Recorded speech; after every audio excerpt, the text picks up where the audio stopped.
민주당 이재명 후보는 청년들을 만나 공공주택을 우선 공급하겠다고 약속했고 검찰개혁 온라인 집회에도 함께했습니다. 국민의힘 윤석열 후보는 첫 민생행보로 시장을 찾았고 청년의 날 행사에 참석했습니다.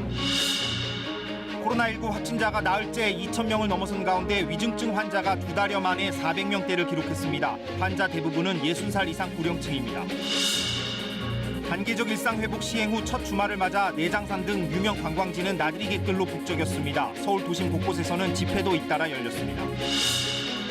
화이자가 입원과 사망 확률을 89%까지 낮추는 먹는 코로나 치료제를 개발했다고 밝혔습니다. 이달 안에 미국 식품의약국에 사용 승인을 신청할 계획인데 특허 개방 여부는 언급하지 않았습니다.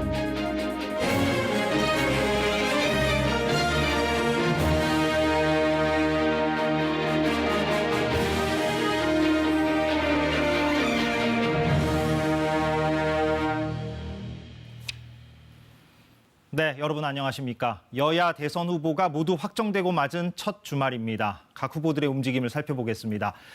더불어민주당 이재명 후보는 청년 세대를 만나 공공주택을 우선 공급하겠다고 밝혔습니다. 과도한 검찰 권력을 바로잡는 게 중요하다고도 했습니다. 먼저 강나루 기자가 보도합니다. 옥상 바비큐장에 들어선 이재명 후보.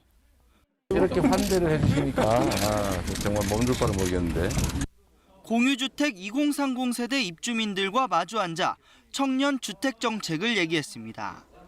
청년들에게 공공주택을 우선 배정하는 방안을 검토 중이라고 밝혔습니다. 생애 주기별로 보면 가장 취약계층이 청년계층인데 억강구약 정신에 따라서 청년들에게 우선적으로 일부 포션을 배정하는 걸 좀 검토하고 싶다. 이 후보가 취약한 청년 민심, 특히 집값 폭등 등으로 주거 불안의 성난 민심을 달래려는 행보로 읽힙니다. 이 후보는 검찰개혁, 언론개혁을 강하게 요구해온 촛불행동과의 대담에선 검찰이 없는 죄도 있게 하고 있는 죄는 덮는 무소불위의 권한을 행사했다며 검찰 권력을 정상화하는 게 중요 과제라고 목소리를 높였습니다. 전통적 지지층 결집과 동시에 전 검찰총장인 윤석열 후보를 겨냥한 언급입니다. 윤 후보에 대해선 실력이라는 건 말이 아니라 실적이 중요하다며 각을 세웠습니다. 저는 미래를 얘기하는데 그분은 주로 과거 얘기를 하는 측면도 있고요. 네. 그분은 주로 복수 얘기를 좀 많이 하는. 이 언급과 행보에 윤석열 후보는 이 후보가 조국 수호 세력에 공개적으로 올라탔다고 맞받으며 두 후보의 신경전도 거세지고 있습니다. KBS 뉴스 강나루입니다. 국민의힘 윤석열 후보는 첫 번째 공식 일정으로 시장을 찾았고 이준석 당대표와도 만났습니다. 이번 경선 결과에 항의하며 탈당하겠다는 움직임이 젊은 층을 중심으로 나와서 통합의 숙제를 안게 됐습니다. 이어서 김성수 기자입니다. 제1야당 대선 후보로 공식 일정을 시작한 윤석열 후보. 이른 아침 처음 찾아간 곳은 서울 가락시장이었습니다.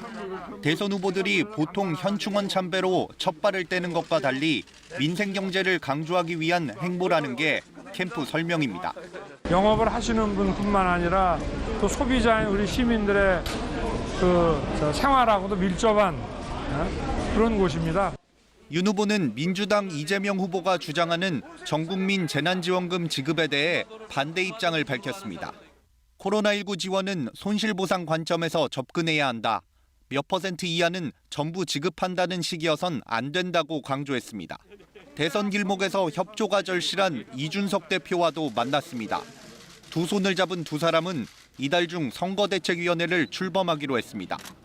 윤 후보는 경선에서 경쟁했던 후보들과도 빨리 만나겠다며 화학적 결합, 이른바 원팀을 강조했습니다. 이 대표와 불편한 관계 때문에 2030 지지가 약한 것 아니냐는 지적엔 오해라고 선을 그었습니다. 오해는 저희들이 해나가는 거를 보면은 다 아마 해소가 되지 않을까. 청년의 날 행사에 참석해선 기성세대로서 청년에 미안하다고 했지만 2030 당원들을 중심으로 후폭풍이 상당합니다. 국민의힘 홈페이지엔 홍준표 의원 지지세가 강했던 청년층 당원들을 중심으로 당을 떠나겠다는 게시글이 잇따라 올라왔습니다. 후보 확정과 동시에 중도 외연 확장을 강조한 윤 후보. 당장 청년 당원들의 반발과 탈당이란 숙제를 안게 됐습니다. KBS 뉴스 김성수입니다. 정의당 심상정 대선 후보는 2030년까지 2010년 대비 탄소 배출을 50% 줄이고 모든 석탄 화력 발전을 중단하겠다면서 기후 정의 정부가 될 것이라고 밝혔습니다. 심 후보는 오늘 서울 마로니에 공원에서 열린 기자회견에서 문재인 정부의 탄소 배출 40% 감축 목표는 기후 위기 앞에서 불난집에 분무기를 뿌리는 소심한 목표일 뿐이라고 비판했습니다. 이어 여야 대선 후보들을 향해 누가 기후 대통령으로 준비가 돼 있는지, 에너지와 산업, 일자리 전환 대책을 갖고 있는지 국민 앞에서 토론하자고 제안했습니다. 네, 단계적 일상 회복 시행 후 처음 맞는 주말입니다. 이 포근한 가을 날씨 속에 유명 관광지는 나들이 객들로 붐볐고 어제와 오늘 8만 5천여 명이 제주를 찾기도 했는데요. 다시 돌아온 주말 일상의 모습 이면희 기자가 담았습니다. 깊어가는 햇살에 절정으로 물든 단풍이 남녘 산자락까지 내려왔습니다. 코로나19에 움츠러들어 지난해 놓치고 말았던 늦가을 정취에 다시 젖으니 일상이라는 말이 새삼 소중합니다. 이때금 코로나 때문에 나오지를 못했어요. 오늘 단풍도 좋다고 해서 여기 나왔는데 참 모든 기분이 확 풀어진 것 같습니다. 단계적 일상 회복에 들어선 이후 처음 맞는 주말. 오늘 하루 2만여 명이 마스크를 챙겨 쓰고 내장산 단풍 아래 모였습니다. 예, 많이 답답했는데 이제 위드 코로나라고 해가지고 그래 밖에 나왔거든요. 그래 공기 마시고 하니까 좋습니다, 기분이. 오름을 둘러싼 은빛 억새 물결 사이로 이어지는 나들이객의 발길. 아장아장 걸음마도, 연인과 맞춰 걷는 발걸음도 모두 일상으로 돌아가는 여정입니다. 코로나 때문에 어디 나가지 못하고 그래서 위드 코로나 해서 이번에 이제 제주도로 한번 가자. 우리가 2박 3일로 함께 여행도 하고 또 맛있는 거 먹고 하니까 너무너무 기분이 좋았습니다. 마스크 착용과 사회적 거리 두기, 비수도권 12명 인원 제한 등 지켜야 할 방역 수칙은 엄격하지만 자연이 주는 해방감을 찾아 어제와 오늘 8만 5천여 명이 제주를 찾았습니다. 진짜 오랜만에 또 여행을 하게 돼서 너무너무 좋았고 그리고 바다를 보니까 되게 마음이 여유로워지고 방역 수칙 준수가 일상 회복의 속도를 더하길. 올겨울 눈꽃과 내년 봄꽃은 더 마음 편히 즐길 수 있기를 염원하는 하루였습니다. KBS 뉴스 이면입니다. 오늘 서울 광화문 등 도심에서 집회가 잇따라 열렸습니다. 서울 중구 태평로 일대에서는 천만인 무죄 석방본부 소속 천여 명이 박근혜 전 대통령의 탄핵 무효와 석방을 주장했습니다. 서울 종로구 서울대병원 앞에는 기후위기 비상행동 300여 명이 모여 정부의 과감한 탄소 감축 정책을 요구했습니다.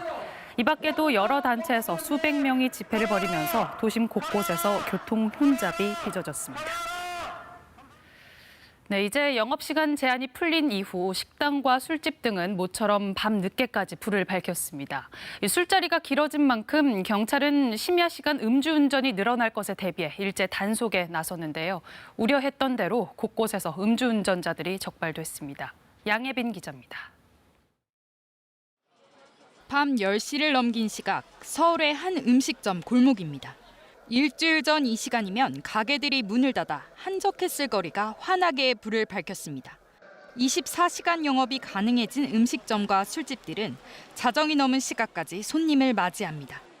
친구들이랑 편하게 시간도 보내고 술도 이제 편하게 먹을 수 있고 친구들이랑 일단 시간을 보낸다는 게 이렇게 편한 마음으로 시간을 보낸 게 되게 오래된 것 같아요.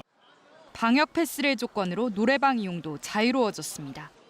너무 편하고 그리고 너무 좀 약간 안 믿겨요. 10시 넘어서 막 노래방 갈 수 있다는 거랑 막 편하게 술 먹을 수 있다는 거. 장기간 영업 제한으로 벼랑 끝에 몰렸던 자영업자들도 모처럼 웃음을 되찾았습니다.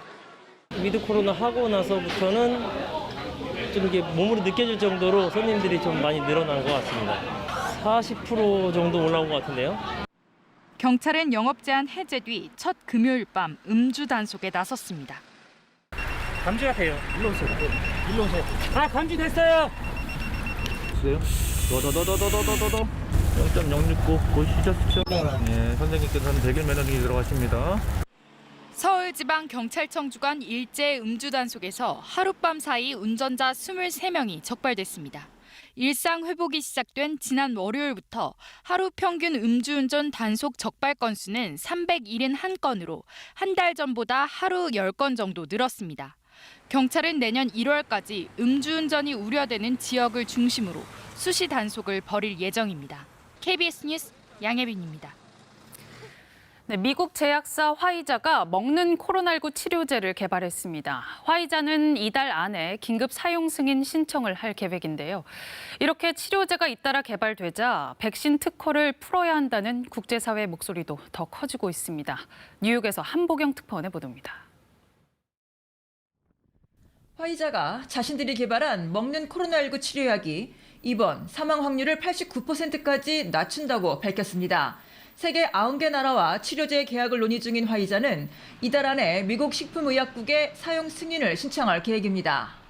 Hopefully we will submit before Thanksgiving. We expect to have 500 million pills produced next year, which is 50 million treatment courses. Every treatment is 5 days, 2 pills a day. 화이자는 나라별로 가격을 차등 책정할 계획이라고는 했지만 특허 개방 여부는 언급하지 않았습니다. 먹는 치료제 승인을 먼저 신청한 미국 머크앤컴퍼니는 저소득 105개 나라에 특허를 풀기로 한 바 있습니다. So compared to those, yeah, potentially we can see Merck did something because of the nature of this product. It's easy to produce, easy to replicate. 이런 머크의 복제약 허용 발표 이후 백신 특허 개방을 요구하는 목소리는 더 거세지고 있습니다. 모더나 본사 앞에서는 사회적 불평등을 다룬 오징어 게임에 의상을 입은 시위대가 모여서 제약회사들이 백신 불평등 문제를 해결해야 한다고 목소리를 높였습니다. Don't let them feed you lies of the Squid Game. Don't let them feed you the idea that people cannot do this. 물론 제약회사들 입장에선 그동안 투자한 비용이 있으니 결정이 쉽지는 않을 겁니다. 하지만 언제 종식될지 모르는 코로나19 대유행이라는 초유의 사태를 감안해달라는 게 백신 특허 개방을 요구하는 국제사회의 목소리입니다. 뉴욕에서 KBS 뉴스 한보경입니다. 네, 차량에 넣는 요소수가 부족해서 문제가 되고 있는데 특히 소방차나 구급차도 걱정입니다. 이런 긴급 차량에 요소수를 먼저 써달라는 시민들의 자발적인 모습을 보시겠습니다. 박영민 기자가 전합니다. 밤늦은 시각 한 남성이 차량 뒤편에서 초록색 상자를 꺼내더니 소방서 문 앞에 내려놓습니다. 잠시 뒤 또 다른 상자를 놓아두고 어디론가 사라집니다. 다음 날 소방서 직원들은 누군가 놓고 간 10리터짜리 요소수 3통을 발견했습니다. 요소수 품귀 현상으로 소방차 운행에 차질이 우려된다는 소식에 익명으로 요소수를 기부한 것으로 추정됩니다. 사실은 그런 분들이 저희한테는 저희보다 더 훌륭한 영웅이라고 생각합니다. 지나가시다가라도 언제 들르시면 그 따뜻한 차라도 한 잔 대접해 드리고 싶습니다. 소방서 직원들이 CCTV 영상을 확인했지만 화질이 좋지 않아 요소수를 준 남성이 누군지 알아내지 못했습니다. 전북 전주 한 소방서에서도 어제 오후 한 여성이 요소수를 들고 찾아왔습니다. 소방차가 출동하지 못하는 일이 발생해서는 안 될 것 아니냐며 공익을 위해 써달라는 말을 남기고 자리를 떠났습니다. 인천의 한 주유소는 소방차와 119 구급차에 요소수를 무료로 제공하겠다는 현수막을 내걸었습니다. 업체 대표가 요소수 300리터를 소방차와 구급차 돕는 일에 쓰기로 한 겁니다. 아직 요소수를 받으러 온 소방차는 없지만 재고 확보에 나선 소방서들이 문의해 왔습니다. 제가 요소수 팔려고 주유소를 운영하는 게 아니기 때문에 좋은 취지를 시작했으니까 좋은 곳에 쓰자. 힘들게 구한 만큼 좋은 곳에 쓰자는 취지로. 요소수 구하기가 하늘의 별 따기인 요즘 선뜻 요소수를 내놓는 시민들이 보는 이들 마음까지 따뜻하게 합니다. KBS 뉴스 박영민입니다. 다른 환자들에게 장기를 기증하고 세상을 떠난 5살 전소율 양의 사연을 며칠 전에 전해드렸습니다. 그런데 소율이가 2년 동안 투병하는 과정에서 정부가 제공하는 돌봄 서비스를 받을 수 있었는데도 받지 못했다는 사실이 알려졌습니다. 왜 이런 상황이 벌어졌던 건지를 오늘 짚어보려고 합니다. 먼저 소율이 아버지를 만나고 온 윤현서 기자의 리포트를 보시고 전문가와 더 얘기를 해보겠습니다. 2년 전 키즈카페에서 물에 빠진 뒤 뇌가 손상된 5살 소율이. 몸을 전혀 움직이지 못해 24시간 돌봄이 필요했습니다. 숨진 소율이 엄마도 당시엔 암으로 투병 중이어서 간병과 돌봄은 고스란히 아빠 전기섭 씨 몫이었습니다. 그러다 중증 장애 아동 돌봄 서비스를 알게 됐습니다. 장애인 부모님들이 하는 그 카페에 가입해서 그 부모님들한테 물어보고 보건복지부 홈페이지 들어가고 전화하고 그런 식으로 해서 알아서 신청은 했는데 지난해 7월 대상자로 선정됐지만 실제 서비스를 받을 순 없었습니다. 장애아 돌보미들이 집안에서 소율이 아빠와 함께 지내야 하는 걸 꺼렸습니다. 그 아버지도 같이 생활을 해야 되고 뭐 이런 이제 여러 가지 때문에 이제 부담을 느끼셔가지고 예, 매칭이 안 되셨던 겁니다. 소율이의 경우엔 돌봄뿐 아니라 고인 콧물이나 침을 뽑아주는 의료적 처치도 필요했습니다. 하지만 장애아 돌보미 가운데 이런 전문 인력은 없는 게 현실입니다. 도움을 줄 수 있는 선생님들이 없더라고요. 그러니까 전문 그런 기술을 전문으로 할 수 있는 그런 인력이 없다고 봐야 된다고 저는 생각하거든요. 전 씨는 병원에서 직접 의료 처치 방법을 배워 소율이를 돌봤습니다. 또 반년마다 정밀 검사를 위해 2, 3일씩 입원하는 병원 생활도 이어갔습니다. 비슷한 처지의 다른 부모들은 생업까지 포기하는 경우가 적지 않습니다. 전국의 중증 장애아 돌보미는 2,800명 정도로 아직도 수요에는 크게 못 미칩니다. KBS 뉴스 윤현서입니다. 네, 장애인들을 위한 돌봄 서비스에 보완할 부분이 없는지 몇 가지 더 얘기를 해보겠습니다. 서울대 사회복지학과 이봉주 교수 스튜디오에 나와 있습니다. 어서 오십시오. 네, 안녕하세요. 예, 이제 앞서 우리가 그 소율이 가족의 사연을 봤는데 지원받을 자격이 있음에도 불구하고 지원을 잘 못 받는 경우도 있다는 거잖아요. 네. 예, 왜 그렇습니까? 안타깝지만 그게 사실입니다. 장애아 돌봄 서비스는 국가가 장애아동의 중증 장애아동의 양육 지원을 위해서 돌보미를 가정에 직접 파견해서 지원하는 서비스입니다. 예. 그런데 문제는 자격 요건을 다 갖추고 신청을 해도 그 돌보미가 파견이 안 돼서 미스매칭 현상이 꽤 일어나고 있다는 것이 문제입니다. 예. 첫 번째 문제는 서비스 인력의 성비 구성을 이야기할 수 있을 것 같습니다. 지금 현재 전국에 약 한 3,000명 정도의 서비스 인력이 있는데 절대 다수가 여성입니다.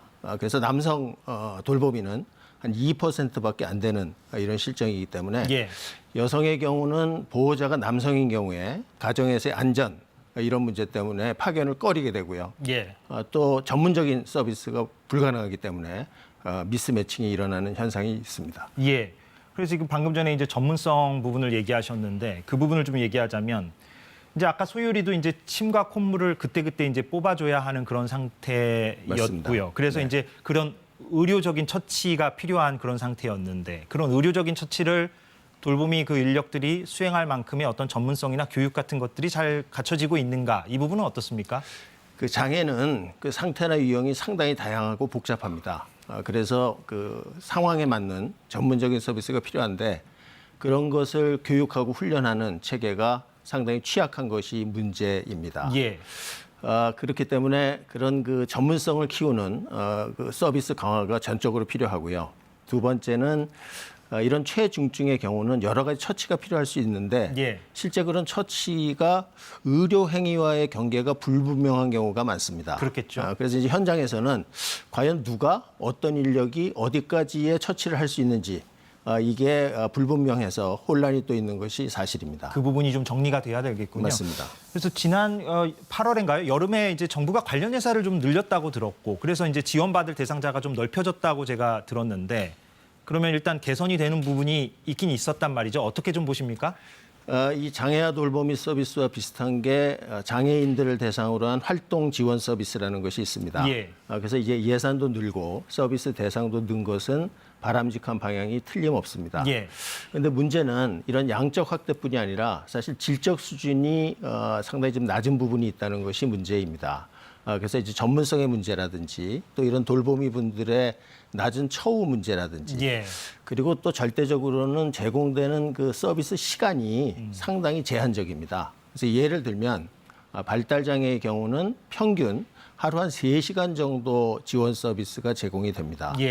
그 얘기는 하루가 24시간이라고 보면 나머지 21시간은 가정이 고스란히 그 부담을 안아야 되는 이런 문제가 있습니다. 그래서 양적인 확대도 중요하지만 질적 수준을 어떻게 높이느냐 그런 제도적인 장치가 훨씬 더 강화될 필요가 있다고 봅니다. 그래서 일각에서는 그 얘기가 나오잖아요. 그러니까 가족들이 이제 사실 24시간 옆에서 이제 돌봐주니까 가족들한테 그 돌보미의 자격을 부여를 하고 정부가 돌보미 인력한테 주는 그 비용을 가족에게 주는 방안. 지난번 국감 때인가요? 그 복지부 장관도 이 부분을 좀 언급을 했던 걸로 기억을 하는데 이거는 하나의 방안이 될 수 있다고 보십니까? 역시 당사자인 그 아동이나 가족의 선택권을 최대한 보장한다는 취지에서는 저는 그 가족에게 이런 돌보미 자격을 부여하고 경제적인 지원을 하는 것을 적극적으로 모색해 볼 필요가 있다고 생각을 합니다. 예.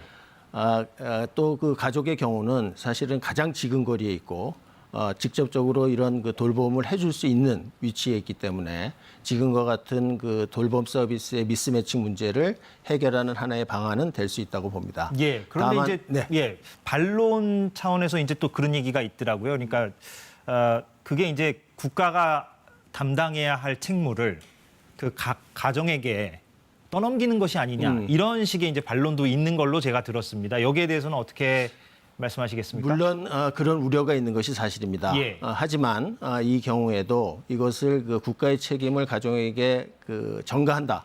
이런 그 시각이라기보다는 예. 국가의 책임을 가정이 대행한다. 이렇게 제도를 설계하고 실제 그 돌봄이 일어나는 부분에 대해서는 그 돌봄에 상응하는 경제적 지원을 하게 되면 결국 이게 그 무료로 서비스를 가족에게 전가하는 것이 아니라 국가 책임을 가족을 통해서 행하는 이런 시스템으로 정립할 수 있을 것으로 생각이 듭니다. 예, 알겠습니다. 오늘은 여기서 좀 마무리를 하겠습니다. 이봉주 서울대 사회복지학과 교수와 얘기를 나눠봤습니다. 오늘 고맙습니다. 네, 감사합니다. 네, 오늘 일본 나가사키에서는 76년 전 원자폭탄으로 숨진 한국인 희생자를 위한 추모 행사가 열렸습니다. 30년 가까운 노력 끝에 한국인을 기리는 위령비가 세워져 희생자의 넋을 위로했습니다. 나가사키에서 박원기 특파원입니다. 1945년 8월 9일 나가사키시에 떨어진 원자폭탄으로 7만 4천 명이 숨졌습니다. 당시 강제징용 등으로 끌려온 한국인 수천 명도 함께 희생된 것으로 추산됩니다. 大きな音がしたから出てってみたらもう真っ黒雲があれしてましたからそれで分からなかったから後から聞いたら原爆という 76년 전 원폭 투하 시간인 오전 11시 2분 한일 관계자 100여 명은 묵념과 함께 희생자의 명복을 빌었습니다. 일본 고교생들이 평화의 상징으로 종이약 1000마리를 바치고 헌화가 이어졌습니다. 히로시마엔 1970년 위령비가 세워졌지만 나가사키엔 없어서 지금까지 추모 행사 한 번 제대로 열리지 못했습니다. 이 때문에 민단이 1994년부터 위령비를 세우려고 했지만 과정은 험난했습니다. 맨 처음엔 나가사키시가 제공할 장소가 마땅치 않다는 이유로 최근엔 위령비 내용을 문제 삼아 허가를 내주지 않았습니다. 결국 나가사키시가 난색을 보인 강제동원이란 표현 대신 본인의 의사에 반해라는 문구를 넣는 것으로 절충한 끝에 위령비가 만들어졌습니다.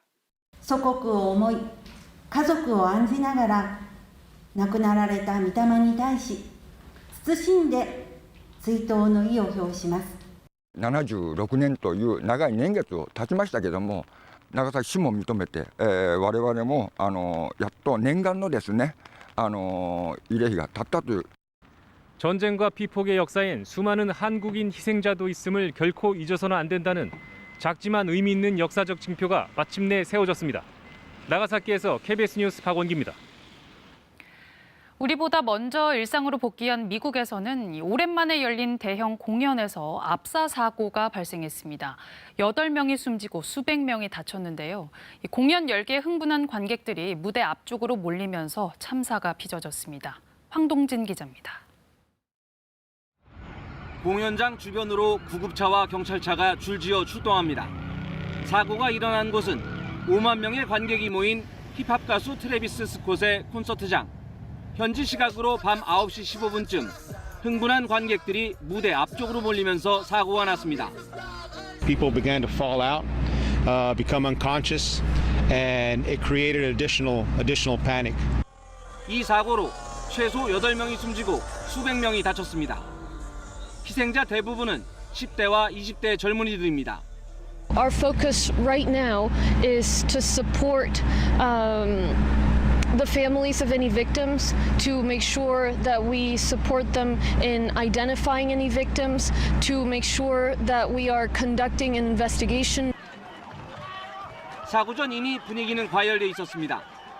금속 탐지대를 그냥 통과하고 보안 요원이 있는 출입구를 군중들이 무질서하게 뛰어넘다가 일제히 넘어지기도 했습니다. 급기야 기마 경찰까지 출동하고 무단 침입했던 일부는 현장에서 체포됐습니다. 경찰은 이번 사고의 원인을 조사하는 한편 주최 측이 안전 규정을 잘 지켰는지 등도 수사할 계획입니다. KBS 뉴스 황동진입니다. 탈레반이 집권한 아프가니스탄에서 20대 여성 운동가가 총상을 입고 숨진 채 발견됐습니다. 현지 시간 4일 아프간 마자르-이 샤리프에서 여성 운동가 29살 프로잔 사피 등 모두 4명의 시신을 탈레반이 발견해 병원으로 옮겼다고 영국 가디언이 보도했습니다. 프로잔의 가족은 딸이 지난달 탈레반의 추적을 피해 집을 떠났는데 시신 곳곳에 총상이 있다고 말했습니다. 여성 활동가가 피살된 것은 탈레반이 재집권한 뒤 처음인 것으로 알려졌습니다. 네, 주말엔 문화 시간입니다. 올해로 87살, 연기 인생만 65년에 이르는 배우 이순재 씨. 그가 최근 셰익스피어의 대작 리어 왕을 연기하며 또 한 번 무대를 압도하고 있는데요. 200분이 넘는 공연을 매일 흔들림 없이 이끌어가는 노익장의 비결 뭘까요? 정현욱 기자가 만나봤습니다. 자신의 영토와 재산을 두 딸에게 모두 물려준 권력자. 언니들과 달리 애정 표현에 인색한 막내딸에게 화가 나 급기야 인연을 끊기로 합니다. 아비로서의 보살핌과 분야의 정, 일체의 혈연관계를 부정하겠다. 하지만 두 딸은 상속을 받자마자 아버지를 외면하고 뒤늦게 막내딸의 진심을 깨달은 리어 왕은 통한의 눈물을 흘립니다. 무려 3시간 넘게 이어지는 광기와 고독.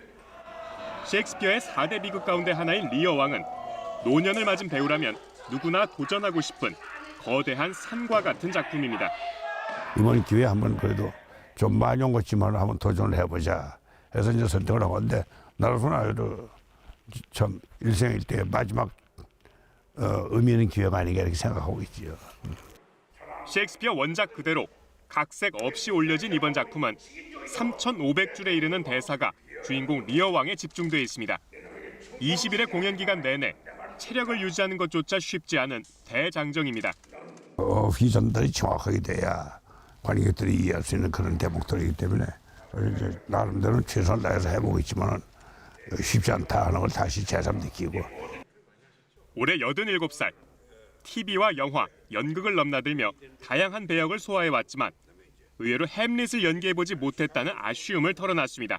욕심은 다 해버리시는데 결국 해버려서 못하고 넘어갔다는 말이에요. 물론 해버렸다고 그러면 잘할 수 있다는 조건은 아닌데 우리 최불암신 했어요. 공연 기간엔 늘 가장 먼저 출근해 분장을 마칠 정도로 한결같은 성실함. 65년 동안 연기자로 쉼없이 달려올 수 있었던 비결입니다. 그래서 한번 올까 말까 하는 기회이기 때문에 나로서는 하여튼 최선을 다할 수밖에 없는 거 아닌가. 내가 가진 역량대로 물론 이제 많이 부족하지만은 그 최선을 다해서. KBS 뉴스 정은득입니다.